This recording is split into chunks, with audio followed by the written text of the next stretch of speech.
ថ្ងៃនេះយើងនឹងទៅ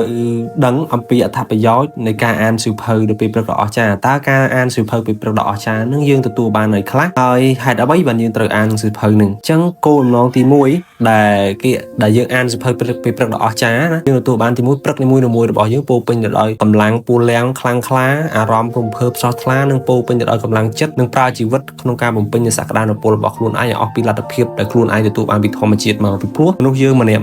មានសក្តានុពលរៀងៗខ្លួនប៉ុន្តែយើងមិនបានប្រើនូវសក្តានុពលរបស់យើងទេយើងទុកឲ្យសក្តានុពលរបស់យើងនឹងទុកចោលមានថាយើងនៅតែដេករមួកដេកអីចឹងទៅអញ្ចឹងមានថាបើយើងនៅបន្តដេកទៅមួកមិនប្រោបពីព្រឹកមិនព្រមធ្វើការមិនព្រមអភិវឌ្ឍខ្លួនឯងដើម្បីឲ្យខ្លួនឯងរីកចម្រើនអាហ្នឹងហើយគឺយើងមិនបានប្រើខ្លួនឯងនឹងអស់ពីសក្តានុពលខ្លួនឯងមានទេបានទទួលពីធម្មជាតិមកហ្នឹងគឺយើងទុកចោលអញ្ចឹងវាធ្វើឲ្យយើងអន់ខ្សោយទី2កាត់បន្ថយកម្រិតនៃការស្មុគស្មាញរបស់អ្នកភ្លាមអញ្ចឹងយើងដឹងហើយថាការអានសៀវភៅគឺមិនត្រឹមតែជួយយើងនៅក្នុងភាពរីកចម្រើនរបស់យើងក៏ជួយកាត់បន្ថយនូវភាពស្មុគស្មាញរបស់យើងដែរវាមិនមែន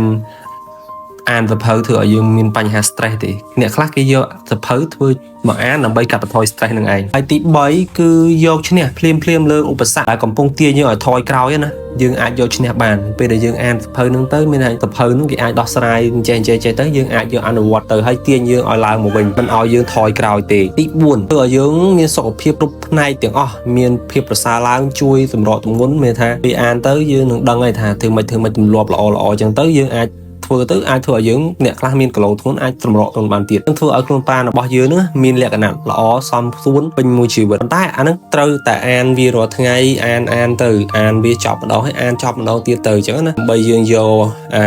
អត្ថន័យល្អនៅក្នុងសៀវភៅនឹងមកអនុវត្តនឹងជួយបង្កើនលទ្ធភាពការងារនិងបង្កើនសមត្ថភាពក្នុងការរក្សាផ្ដោតអារម្មណ៍មុតមាំលើកិច្ចការដែលមានលទ្ធភាពកម្ពស់របស់អ្នកមានថាជួយបង្កើនលទ្ធភាពការងាររបស់យើងណាពេលដែលអានទៅយើងនឹងយល់ហើយវាធ្វើឲ្យយើងនឹងមានសកម្មភាពជាងមុនចូលចិត្តធ្វើការងារនេះការងារនោះមិនជាមនុស្សម្នាក់ដែរមិនតមួកទេអញ្ចឹងណាទី6គឺកាន់តែមានអារម្មណ៍ថាដឹងគុណចំពោះអ្វីដែលខ្លួនឯងមានឬក៏ឯកាព្រួយបារម្ភក៏នឹងកាន់តែតិចទៅមានថាយើងពេលដែលយើងអានទៅយើងនឹងអារម្មណ៍ល្អការអារម្មណ៍ល្អទៅការព្រួយបារម្ភរបស់យើងនឹងក៏កាន់តែតិចជាងមុនដែរវាអត់មានទេហើយវាមិនមែនថាអត់មានវានៅតែមានគាត់ថាវាតិចជាងមុនទី7ហ្នឹងគឺបង្កើនសមត្ថភាពក្នុងការរកប្រាក់ចំណូលនិងធ្វើឲ្យខ្លួនឯងខ្លាចជាមនុស្សម្នាក់ដែលមានលក្ខណៈតាក់ទាញនិងអាចរកប្រាក់ចំណូលបានច្រើនណាពេលដែលយើងអានហ្នឹងទៅយើងដឹងហើយនៅក្នុងហ្នឹងអត្ថន័យគេនិយាយយើងនឹងបកស្រាយទាំងអស់គ្នានៅចំណុចបន្តទៀតទី8គឺគោលបំណងនៃជីវិតត្រូវបានលាតត្រដាងឡើងឲ្យអ្នកឃើញច្បាស់ពេលនោះហើយជាពេលដែលអ្នកនឹងចាប់ផ្ដើមរស់នៅទៅតាមគោលបំណងនៃជីវិតពិតប្រាកដរបស់យើងសភៅហ្នឹងគឺមានចំណុចទាំងអស់ហ្នឹងហើយមួយចំណុចចុងក្រោយគេនិយាយថាអ្នកនឹងលែងសុខចិត្តទៀតហើយគឺលែងសុខចិត្តទទួលធ្វើអ្វីមួយដែលមានកម្រិតតិចតួចជាងកម្រិតដែលអ្នកចង់បានហើយសមនឹងទទួលនៅគ្រប់ផ្នែកនៃជីវិតរបស់អ្នកពេលនោះហើយទើបអ្នកចាប់ផ្ដើមរស់នៅ